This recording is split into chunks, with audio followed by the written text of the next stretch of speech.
Distinguished Madam President, distinguished Madam Secretary General, dear colleagues, ladies and gentlemen.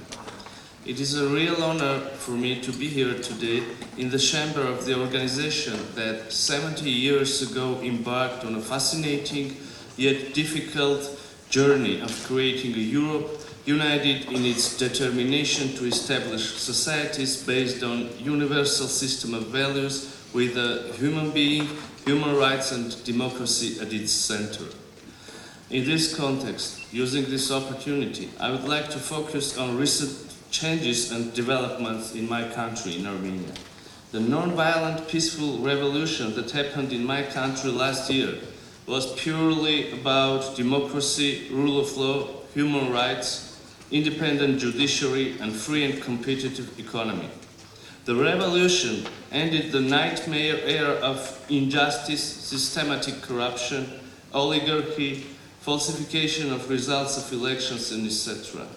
Under the strong pressure of citizens, the anti-democratic forces were driven out from power in May 2018.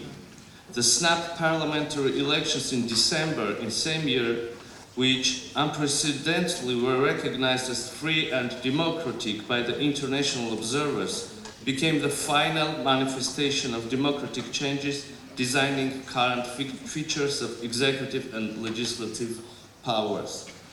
During this 1.5 years, we already have managed to initiate some substantial political, economic, and juridical reforms, making sure that the democratic developments in Armenia are irreversible.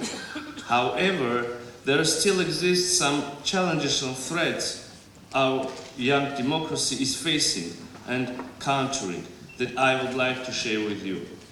The large-scale fight against corruption, investigation of many cases of corruption, illegal enrichment, as well as massive violations of human rights, at some point certainly deals with the judiciary system. Unfortunately, some in judiciary in my country haven't gone through the process of self-transformation, being most probably and presumably themselves engaged in corruption and illegal enrichment.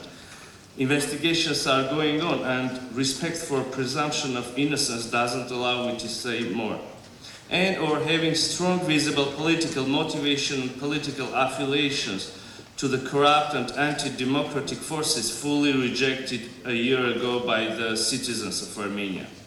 And I am sad to say, but even the Constitutional Court of Armenia does not stay apart from these negative processes, and in the eyes of people is perceived to be the symbol of the systematic injustice and a last stand of the past regime.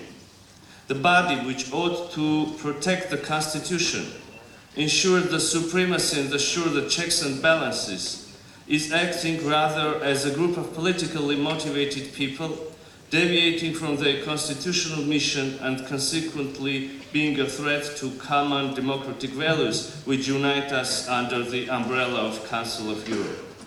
Ladies and gentlemen, we, the democratic and legitimate parliament and the government of Armenia, cannot, of course, keep a blind eye to the degradation of rule of law and collapsing of democratic institutions in our country. This situation is an imminent threat to constitutional security and stability, which may ruin the new democratic fundament of Armenia if appropriate measures would not be implemented. Unfortunately, there are no proven universal solutions for such situations which we might usually see in transitional societies and young democracies. In some cases, young democracies fail to overcome these kinds of challenges, remaining in a trap where literal interpretation of written procedures are underestimating the spirit and philosophy of law. Anyway, I want to reaffirm that the settlement we will find in Armenia will be in accordance with incontestable principles of democracy, constitutional values, human rights, and the spirit of law. Because these are definitely values are definitely core values of Armenian leadership and Armenian society, and Armenia will continue its way based on these values. And it is a big honor for us to be united with the Council of Europe, having these values in common. And we will stand for them locally, regionally, and globally. Thank you for your attention. Merci.